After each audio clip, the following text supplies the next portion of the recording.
In this episode of Emmo Forum, we're joined by Matto Mildenberger, who is a political scientist and is doing his PhD on the politics, really, of climate change in different countries. So we're going to do something slightly different here because Matto wants to interview me and I want to interview Matto, and we just tossed a coin and Matto won, so he's going to start. This is for his PhD, and then we'll flick the switch halfway through Emmo Forum and I'll start asking Matto about his findings so far in terms of inter-country comparisons about political attitudes to climate change. So thanks very much, Matto. Well, thanks. My pleasure.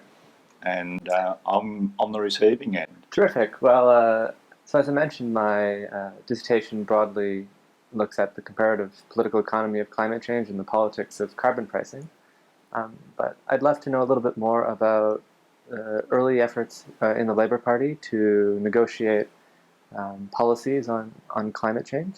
It goes back a long time, and it's encapsulated. Matto did give me advance warning about this, encapsulated in this document, Our Country, Our Future, which is an environment statement that was released way back in 1989. I know a bit about it because I was Bob Hawke's environmental advisor at the time, and there is a section on the greenhouse effect. It even goes into explaining what the greenhouse effect is and the results of early research concerning the greenhouse effect. Interestingly, at that time, much of the discussion was about the ozone layer, the depletion of the ozone layer, and the Montreal Protocol, which the Australian government had signed. And the question was, what do we do about this emerging greenhouse effect? It was quite controversial within the government because Australia is a very energy-intensive economy, and economic ministers were anxious that if the Australian government overcommitted through this document, it could find itself going out on its own and embracing policies to reduce emissions that would simply lead to industries being relocated into other countries that didn't have such measures in place and leaving global emissions unchanged. You're very familiar with these arguments. They were very much to the fore in the discussion at that time. Finally, I remember a really tough negotiation involving the economic ministers, the Prime Minister and the Environment Minister, Graham Richardson, where we worked on two paragraphs that are contained in here. And it says, yes, we will seek to limit emissions, but we want to do it in a way that doesn't adversely affect Australia's international competitiveness. Interesting. Can you tell me a little bit about those negotiations and well, there are really more discussions to start with, because this document was quite a long time in the making. It was conceived by me in early 1989. It was released in July 1989. Obviously, it covers a lot more than the so-called greenhouse effect, but it was when it was actually getting into the cabinet or cabinet committee discussions where economic ministers were saying, hold on, we do not want to do something that will damage our competitiveness for no net improvement in emissions. And there was disagreement, therefore, on what we could say about that. And I needed to broker the words such that everyone in the government, everyone in the cabinet could sit comfortably with those words. Interesting. And tell me a little bit about the other parties or the other players in the political system. Were they at all engaged in this effort at the time? Not really. So by then we're looking at a peacock coalition, and I don't think there was much discussion about it all. It was pretty new. There was an international panel on climate change. There were concerns. The environmental groups, most particularly the Australian Conservation Foundation, were exercised about this. Others too, the Wilderness Society, a very tall man from the ACF who was then and has continued to be a very dear friend of mine, Peter Garrett, was pushing hard on this, and by the way, around the same time on preventing mining from going ahead in Antarctica. So these were two really big issues at the time. But it really was driven out of the conservation movement. Interesting. And there was no Green Party in Australia at that time either. Of course. So you didn't have a Green Party saying we weren't doing enough. It was really the environment movement and the government. Did the Democratic Party take it all a position? Or? Again, not that, that I recall that was a strong position.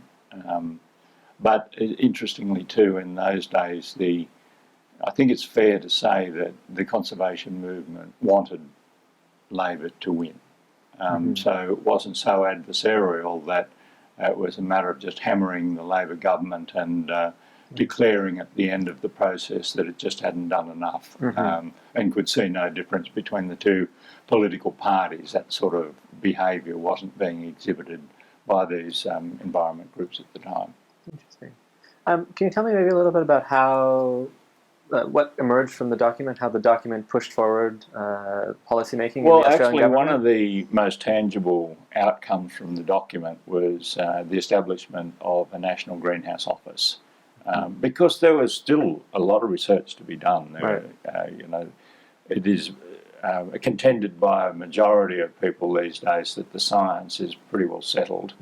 You couldn't have said that back then. I think the IPCC might have released a report, and certainly there was very little work at that time on any impacts on Australia and the modelling that needed to be done. A bit of an amusing story. We went into the 1990 election with a very strong platform of fiscal rectitude, and so it had been determined that every time a policy was announced, that the finance minister, Peter Walsh, would sign off on it, authorise it officially, and then, but this was within a total pre-announced funding envelope, which itself was very modest.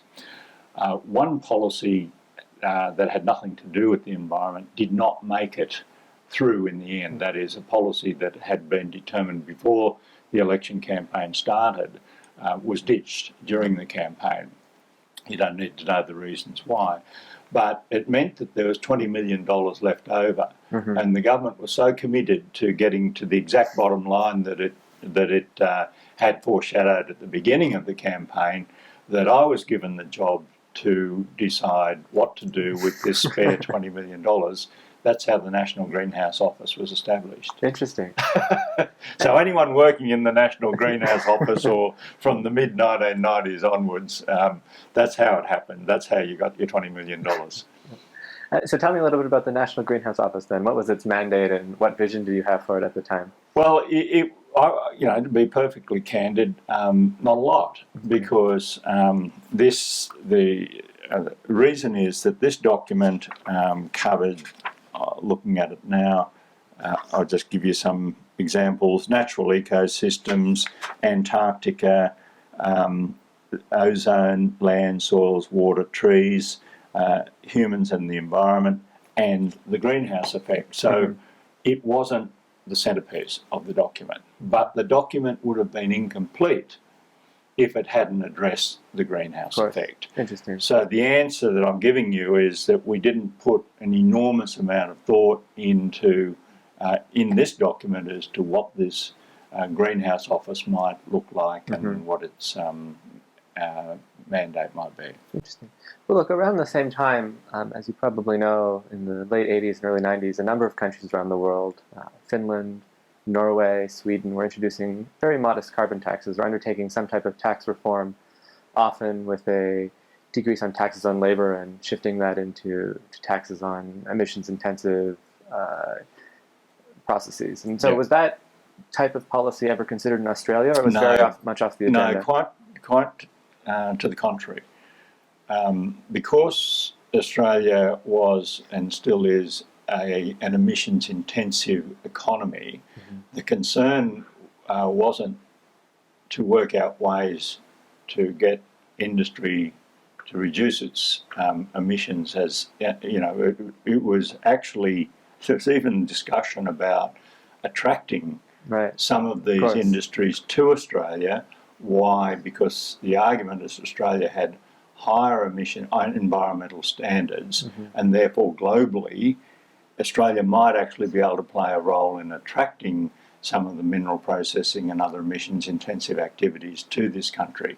So at that time, it wasn't about working out how to get rid of some, but how to attract some. Interesting. So tell me, you had this election in 1990, which was a very environmental themed election for its time. Yeah. How did the coalition react? What was the politics of it during that election? Well, again, the greenhouse effect was not Okay. a significant feature at all.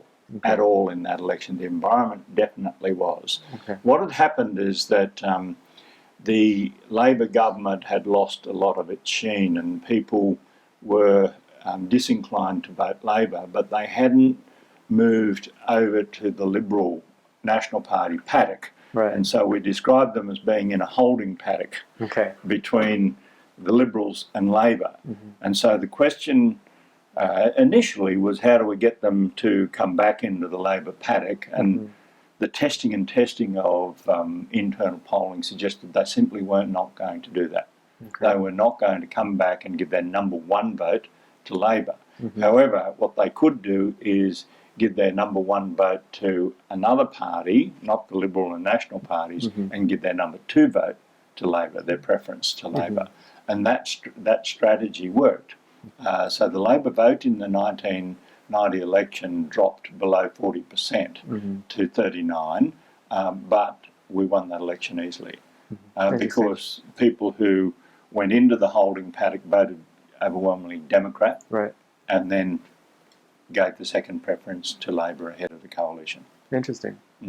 And so then, after the election, was the discussion that the Liberal Party might adopt a similar strategy to try and replicate No, not Labor's at all. success? I was on the way out of Hawke's Right. office at this stage. I left in November 1990, and there wasn't a competition between Labor and the coalition for, let's call it, the conservation vote or the environment vote. There wasn't.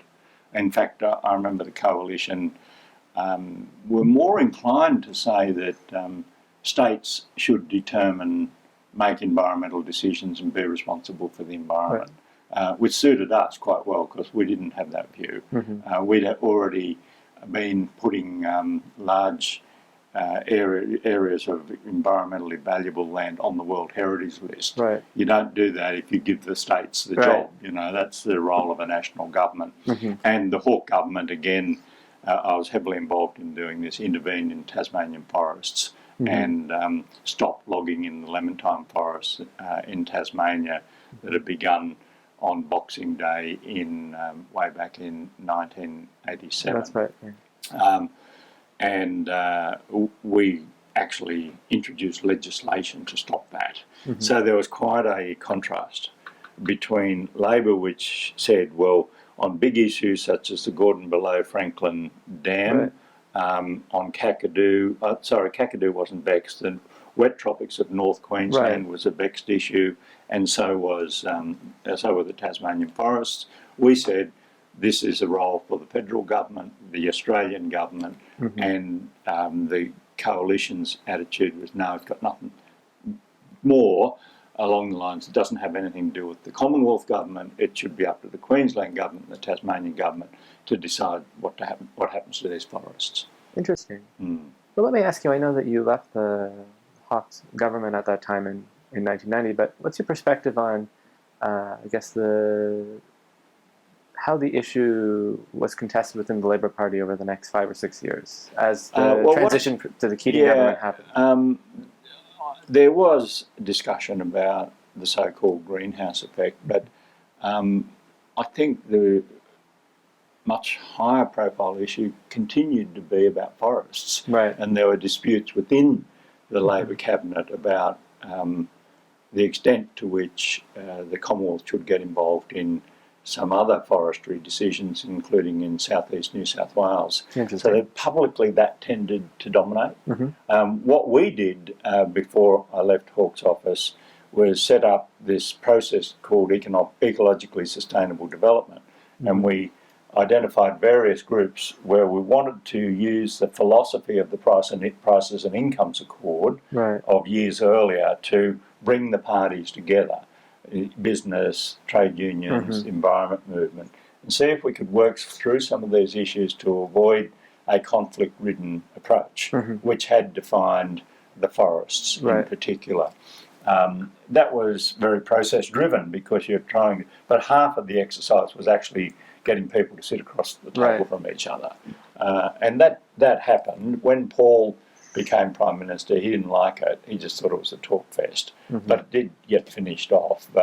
I think it's sad that it didn't, through subsequent years, and certainly upon the election of the coalition government in 1996, maintain any momentum. So we went back into the forest wars and conflicts over the environment. Do you think there are, I know some people have talked about some of the early actions that Australia took in climate policy in this period in the late 80s and early 90s that have been forgotten a little bit in some of the recent debates? Oh yeah, people wouldn't know. Yeah. I mean, what do you think are the most important? So, I mean, we've talked about the Greenhouse Office. I know the ecologically sustainable development process has gotten attention.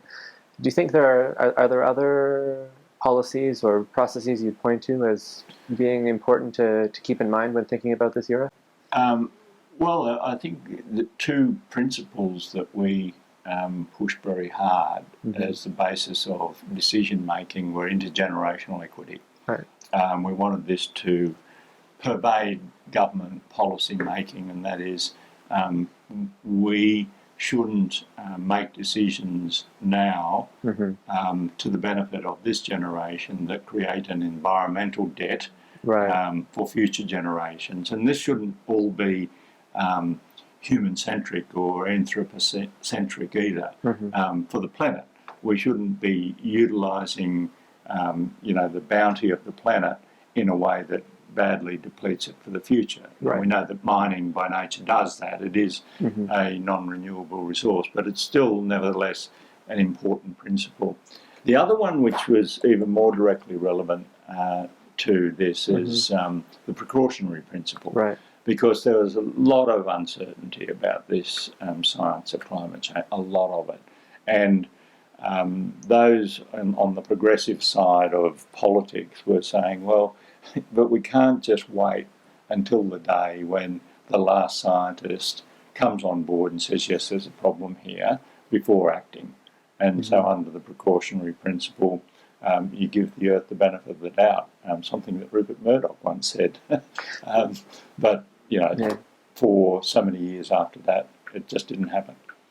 Well, it's interesting you mentioned the precautionary principle. So I'm curious, I'm sure that during the ecologically sustainable development process and moving it from your perspective into maybe the later part of the 90s, there was resistance to sort of a very aggressive regulatory approach or carbon pricing approach to thinking about climate policy. And I'm wondering what the opposition was like at the time. Was it a sense that we shouldn't act before the rest of the world? Was it already an active skepticism that climate change was a serious problem? No, it wasn't. It's a good question. There wasn't so much skepticism, but acting absolutely on our own, which, given the information at the day, you're telling me that Finland and other countries were actually acting, but the sense was that really no one was. And that all that Australia would achieve would be to export the industries, the jobs and the emissions for no net reduction. So there wasn't any sense that there was an imminent collective action on climate change. In the absence of that, there was therefore in this emissions-intensive, energy-intensive economy no appetite for simply exporting jobs, industries and emissions. And on the forces that were pushing for early climate action, were there any people who felt that Australia should be an early actor, maybe even in the environmental community? Oh yeah, not in the government though. Yeah, of course. And did they have particular policies in mind, or they were more pushing the notion of action without having specific policies? I can't really remember, but if they did, that would have they wouldn't have gotten very far because of this overwhelming sense that there wasn't much happening. Yeah. globally. So when did that change? Oh, probably not until there was talk of a global agreement, Okay. serious talk of a global agreement, and as we know, that did become more and more serious. By the way, as you know, the coalition government led by John Howard in the last couple of years finally Right. accepted that there was something going on out there. Disappointingly, since in the last year or so, John Howard, although he was saying he was very concerned about climate change and actually was arguing for Australia to be out in front, to be a leader in the region, has conceded or confessed that it was a political response. And he described it as a perfect storm of a drought, Right. rising international awareness about the damage that carbon emissions were doing to the environment, and he saw all this convergence and decided to commission the preparation of an emissions trading scheme, and that document was prepared, as you know. Right. And when do you think the Australian public really began to become engaged in this issue? At that time. At that time. And the other influence on this perfect storm really was a 10-year drought. Right. Now, Australians were saying, this is weird. Like, this weather is really weird. Right. And you've got a lot of scientists and other advocates saying, well, something's happening here, which is started with the Industrial Revolution, so it's relatively recent, Right. in the great chronology of our planet, and it's getting very bad very quickly, and the public feel that they can see the manifestation of that in the drought. Right. Now, there weren't that many people who were saying this drought is a result of, but in people's mind, it was really dry and water was being trucked into cities such as Goulburn. This is pretty unusual, near Canberra. Right. So that was the perfect storm that John Howard was talking about, and that's when people were really saying, we've got to do something about this.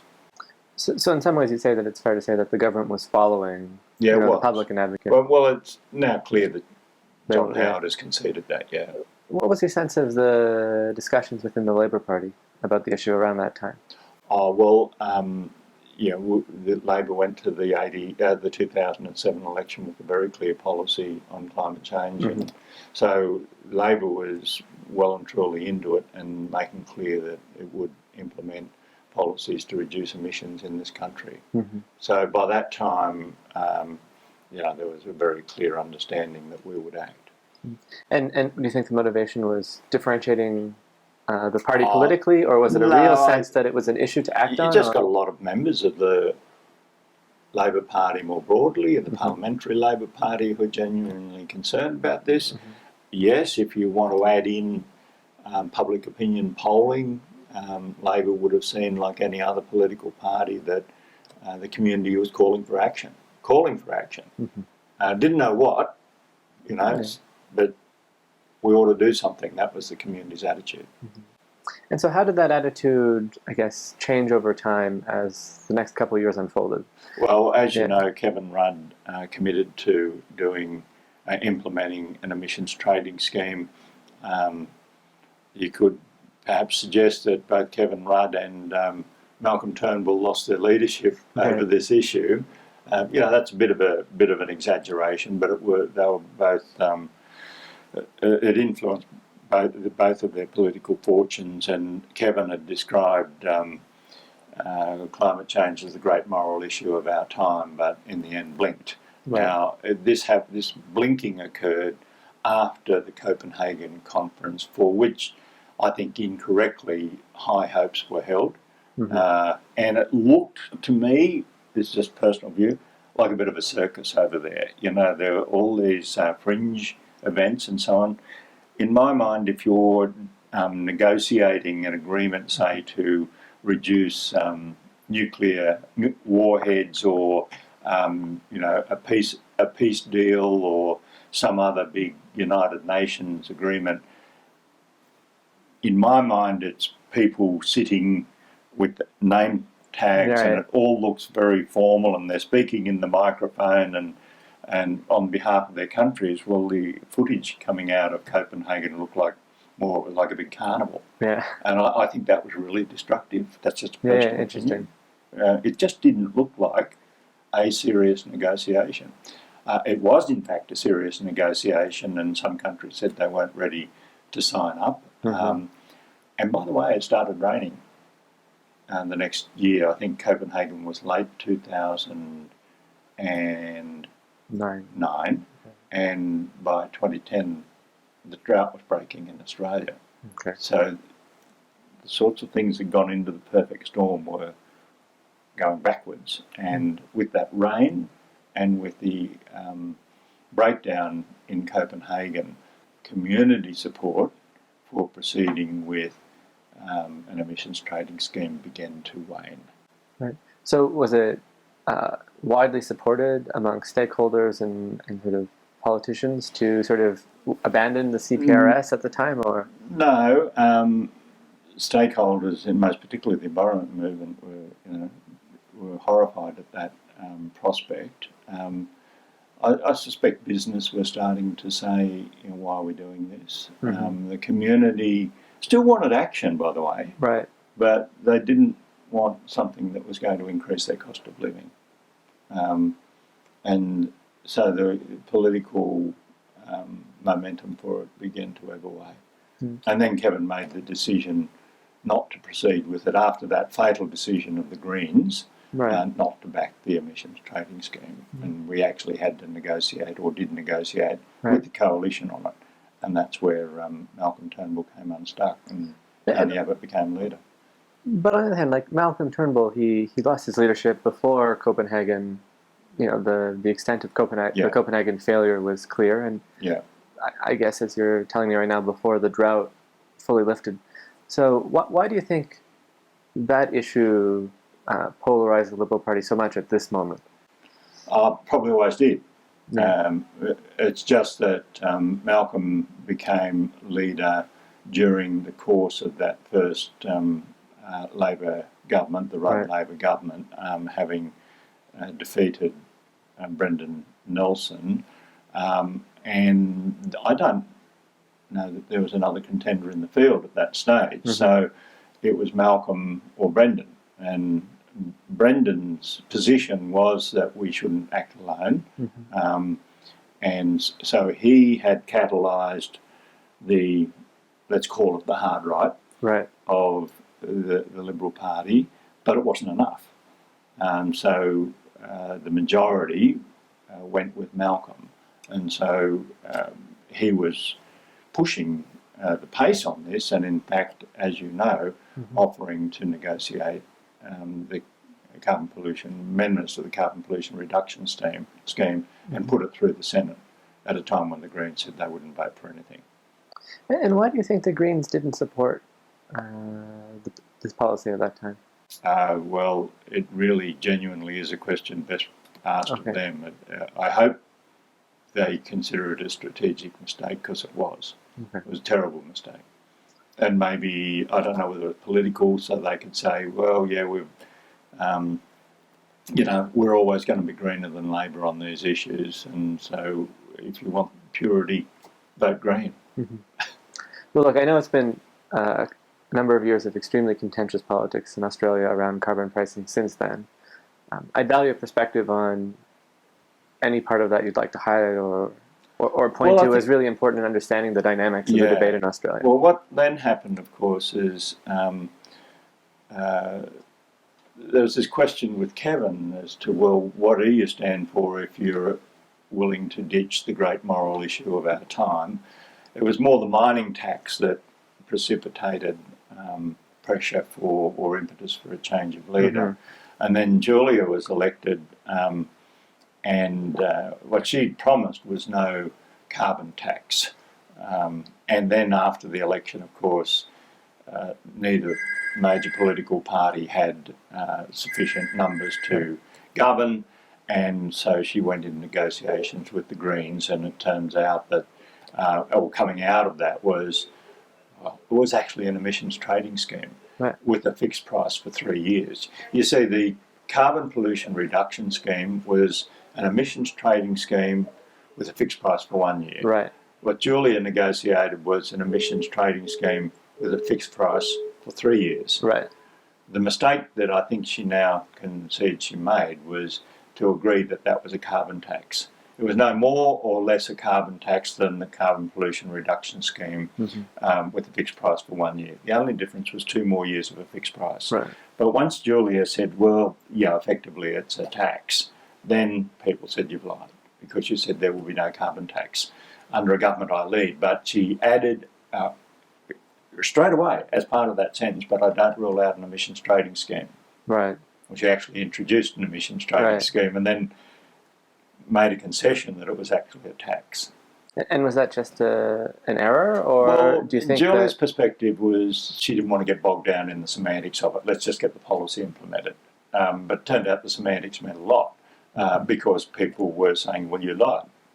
And the coalition went after her on that great big lie and started calling her Julier and all of this sort of stuff. And rallies were held and about the lie. But as I say, you had 2 schemes, both emissions trading schemes, one with a fixed price for 1 year, one for a fixed price for 3 years. They were both emissions trading schemes. But, you know, that dogged the government through that entire period from 2010 to 2013. What do you think the strengths and weaknesses of that set of policies were? So the CPM. Well, I think it's the right way to go. I actually think that the scheme with 3 years fixed price is superior. That's my view. Okay. Because if you have a scheme with a fixed price for 1 year, people are going to say, okay, you've done the arithmetic on what the cost of living increase will be associated with increased electricity prices and so on for 1 year.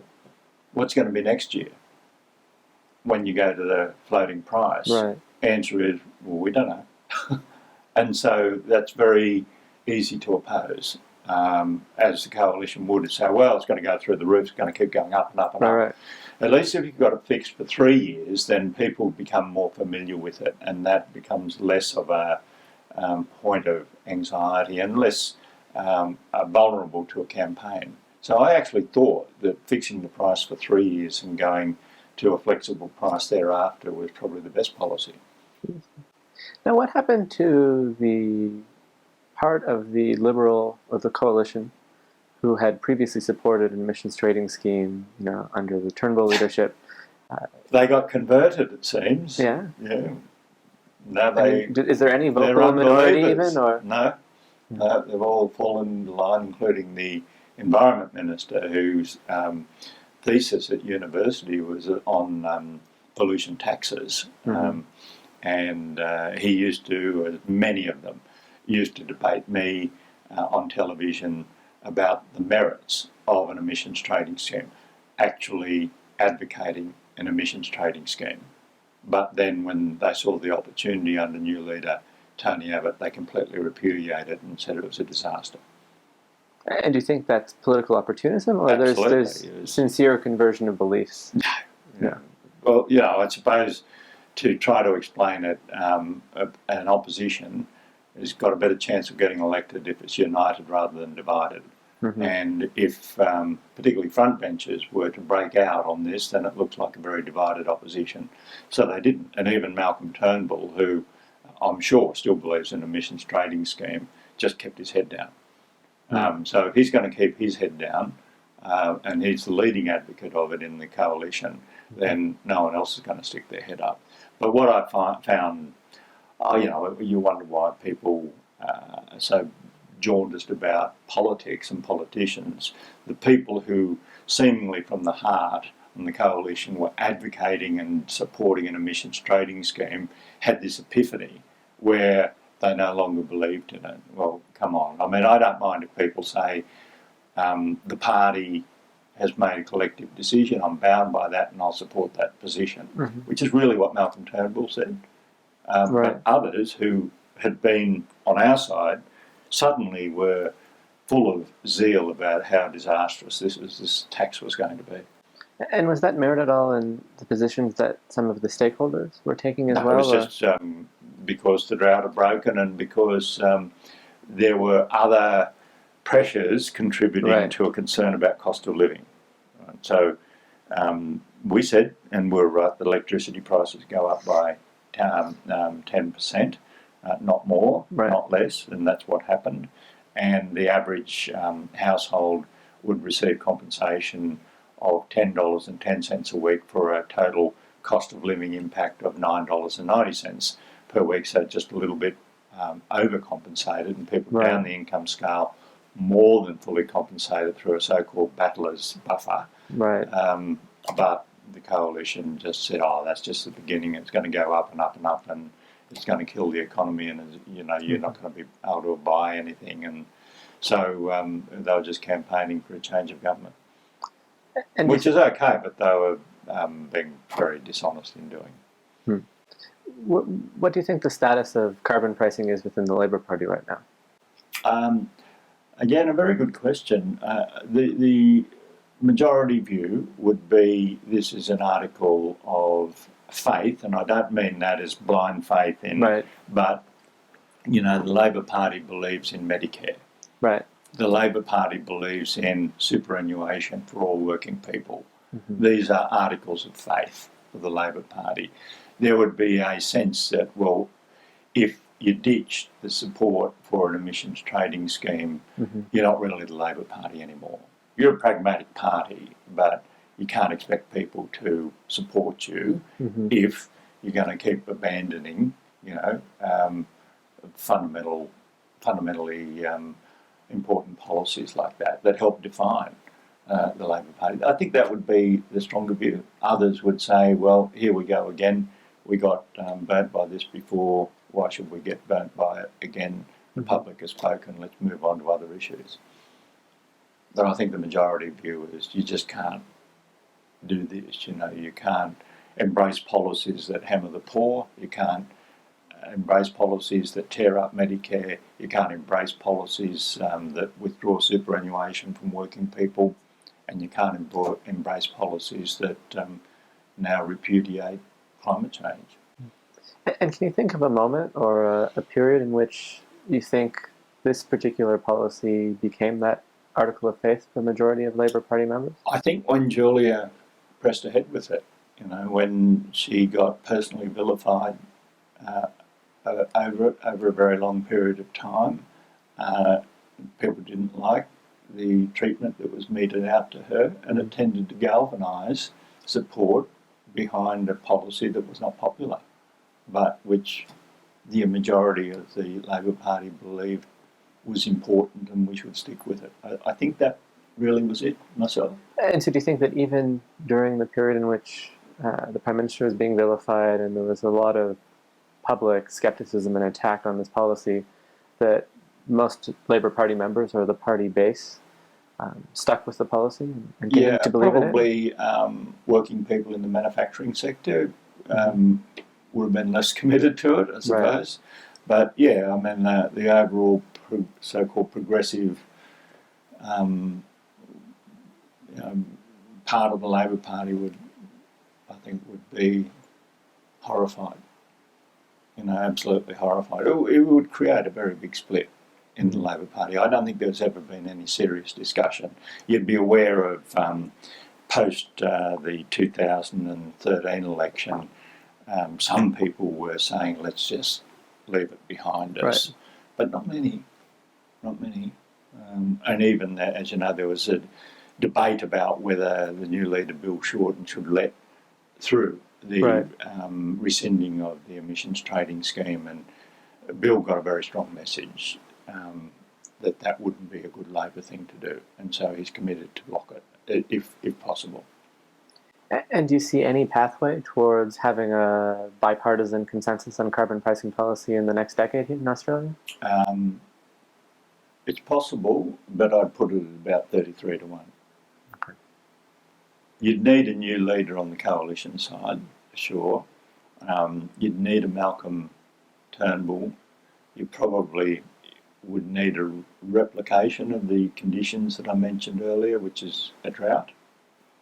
No one wants a drought. I'm not urging a drought, but if people are increasingly confronted with the sort of severe weather events again that we're now experiencing, extreme heat, scorching heat, yes, been hot before, but people are saying, well, they're saying that something like 7 of the 10 hottest years, on record have been in the last decade. This is, something's going on out there. Well, if you've got that, and water shortages, a new coalition leader, you might get something. I've been speaking to a number of people in Australia, and a lot of people have mentioned the drought as driving public attitudes here. The role of recent wildfires has been far less prominent in the discussions that we've had. It's politically incorrect to even link them. Anyone who does is seen to be politicising the tragedy of bushfires. So it ends up getting left up to other outfits like NASA or the CSIRO or whatever. But as soon as a politician dares to suggest that extreme weather events could be linked to global warming, they are condemned as rank opportunists and loops. By who?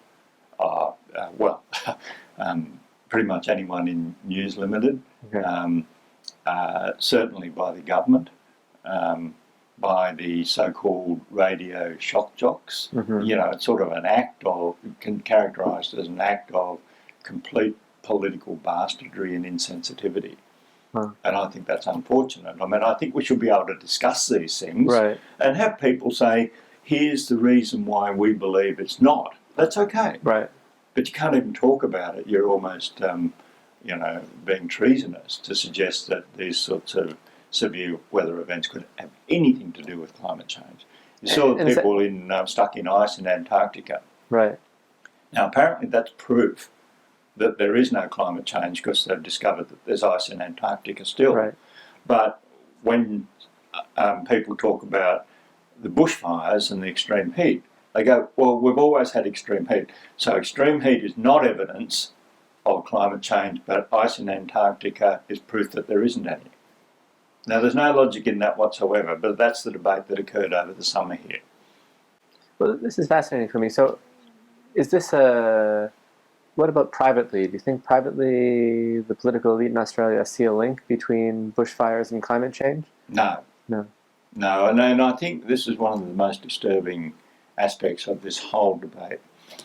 You and I could predict to a very high level of confidence the view of a person on climate change if we know something about where they're positioned on the political spectrum.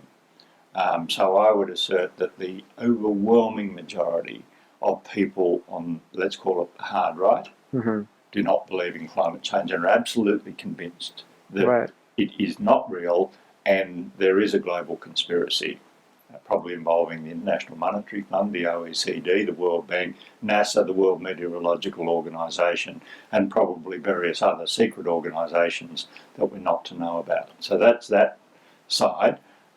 People on the left, it would be very unusual if anyone on the left said, I've looked at all the scientific evidence and I'm not convinced.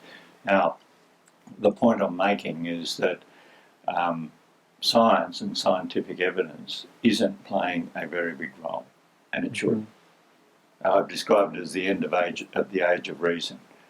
We should be absorbing the scientific evidence and coming to conclusions, but in answering your question, if I know someone's positioned on the right of the political spectrum, a bit over towards the hard right, I've got very high confidence that they absolutely are convinced that there is no human-induced climate change. And I think that's a real problem because they're in the ascendancy. Interesting. Well, look, thank you so much for answering my questions. My pleasure. So I'm happy to talk a little bit about my work if you'd and like I'll just to I'll check the technical capability of being able to go straight on. Okay, technical advice from the control room suggests that we have maybe 10 minutes, a little bit longer. So following on from that exact Sure. discussion, why is it, in your view, that in some countries, such as Australia and the United States, there is a very strong correlation between your position on the political spectrum and your beliefs about climate change, and then in other countries or other parts of the world, such as Europe, where you do have a political spectrum, but there is a much stronger consensus that human-induced climate change is happening and it's a big problem? So I think that's the million-dollar question right now, at least for political scientists and scholars who are thinking about what's driving this extraordinary variation in beliefs about climate change around the world. I think there's a couple of different angles that you can take to try and answer it. And the answer is probably a combination of each rather than one silver bullet reason. So first, to say that there's a surprising amount of variation even within Europe in belief in climate change. From country to country. From country to country. And so you'll notice, for instance, that in Eastern Europe, in a lot of countries that have traditionally had, for instance, a large coal sector. Heavy industry. There tends to be a slightly depressed belief in human-induced climate change. I didn't know that. So, for instance, Poland. And just to some degree, some prominent Czech intellectuals have taken a climate skeptic position at various points in time. Norway is another country where maybe one of the few Western European, traditionally Western European countries that has a slightly depressed level of belief. But even across these countries, it's important to remember that there's a majority belief in human-induced climate change in all nations, even in the U.S., which is often pointed as being a hotbed of climate denialism or climate skepticism. There's a plurality of Americans in most states who support regulation of carbon pollution, and belief in climate change is between 60 and 80% in most states. So there's when we talk about this variation, it's variation within how small or large the majority of the population might be who supports. Right. So I've got a response to that, but also, so is there a correlation between the energy-intensive economies and skepticism about climate change? So if you, as you say, if you come from a coal country, COAL country, there's going to be less concern about climate change, and on that basis, Australia is one of those. Australia is an energy-intensive economy. So is Canada, by the way. Right. So you seem to be saying there's some correlation there. So I think that on a very broad level, there is a bit of a correlation. There's also a bit of a correlation between high levels of climate skepticism and what you might call the Anglosphere. Right. So essentially, English-speaking Commonwealth countries adding the U.S. into that group. So they're more skeptical. More skeptical, on the scale. and the debate seems to be a little bit more intense and a little bit more high profile in Australia, in Canada, in the U.S. But on the other hand, the UK in many ways is a bit of an exception to that. Conservative government, got strong policies on climate change, and no obvious debate or big debate in the UK about whether climate change is real. No, I mean, obviously the Independence Party in the UK has taken a fairly skeptical position. Yeah. But I guess the flip side then is you have this variation, but the degree to which the skepticism about climate change has become politically meaningful is often quite different. Right. So in the UK, there is a fairly significant minority of the public who, in opinion surveys, express some skepticism about human-induced climate change. Similar levels, in fact, to Canada or Australia, but it hasn't been mobilized as such a politically salient issue. Right. In Norway, and we can talk a little bit about Norway because it's an interesting case. But Norway also has, maybe, I think in Gallup surveys, I'd have to look at the figure, but I think the fraction of the population who are fully committed to a belief in human-induced climate change is maybe in the mid-70s, which is not terribly different than, say, Canada or even Australia and some international surveys, and there climate change has never really been a politically meaningful source of political contest, even though there's been an enormous amount of carbon pricing and work on climate change in that country. So there's really then two questions, or two puzzles. One is what's driving this variation in opinion, and then what's driving the degree to which that becomes meaningful, right? And where is it meaningful? We know it is in Australia. It's certainly meaningful in the US. Because the Democratic president just couldn't get substantial policies through the Congress, I wouldn't think. That's right, and there's an enormous amount of opinion polarization there as well.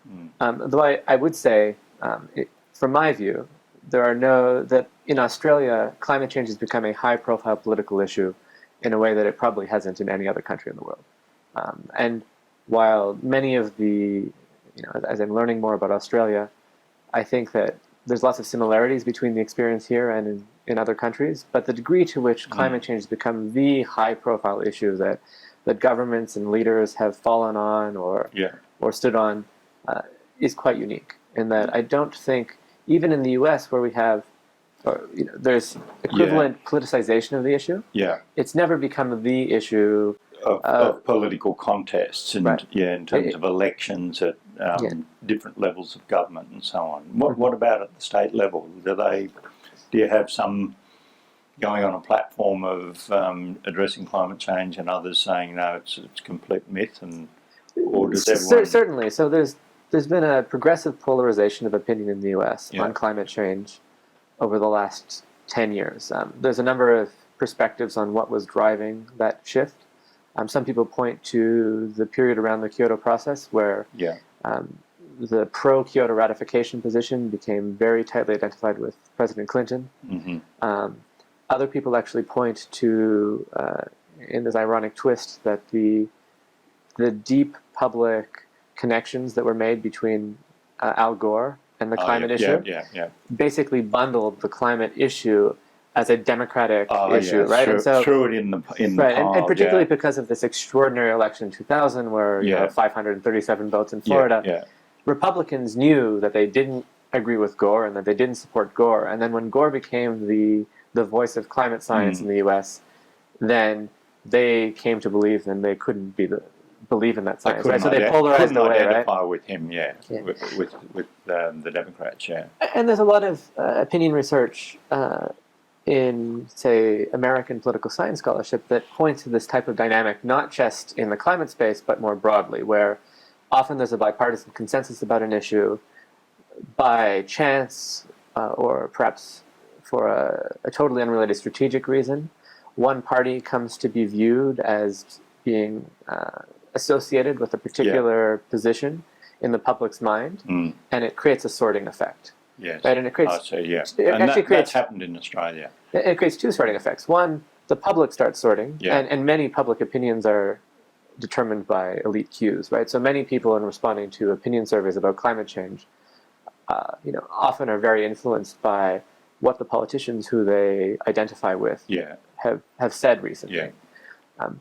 But you also have a sorting of individuals, for instance, who are trying to run for political parties or get elected within primaries that follows. And so for a period of time, there are still members of, say, the Republican Party who became members of the Republican Party before belief in climate change was an identity issue. And those members continue to sit in Congress or in the Senate and continue to act in a bipartisan manner on this issue. But as they're replaced and the turnover happens, the people who replace them, have, I guess, come into the party and become representatives of the party after the party already had this issue was bundled. And therefore have already sided on the issue.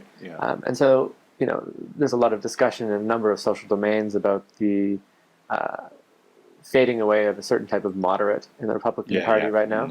And so you see this on, say, for instance, abortion rights or social issues. Moderate Republican is an endangered species. Right, and they're not being replaced by new moderate Republicans because new party representatives come into the party with the full bundle, and that bundle, unfortunately, now includes a lack of belief in climate change. I'm concerned that and I know that you're not through your research, but you seem to have come to a tentative conclusion that Australia is more divided on this issue than any other country that you're studying.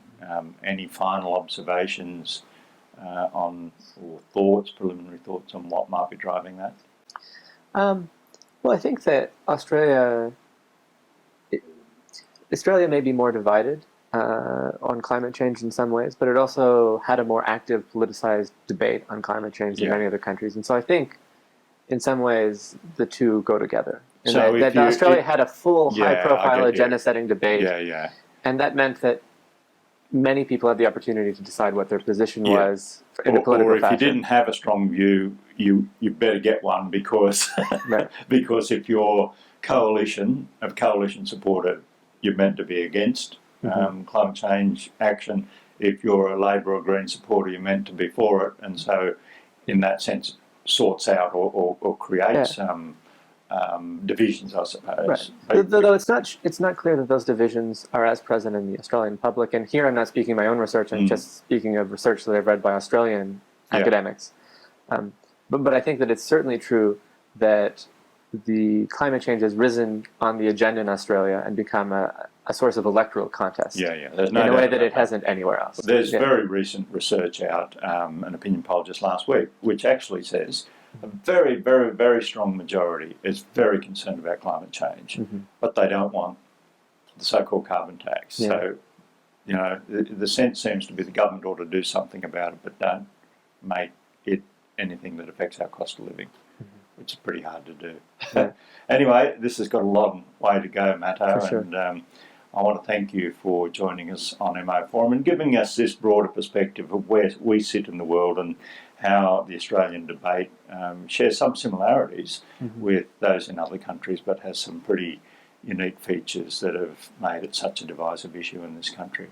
So well, it was my pleasure. Thanks so much. Okay, thanks, Matto. Take care. Think about when you're a member of society, a lot is required of you. There's a system of laws and rules which are coercively imposed by all, on all. On all, And if it can't credibly be told to each member of society that there are advantages to them in being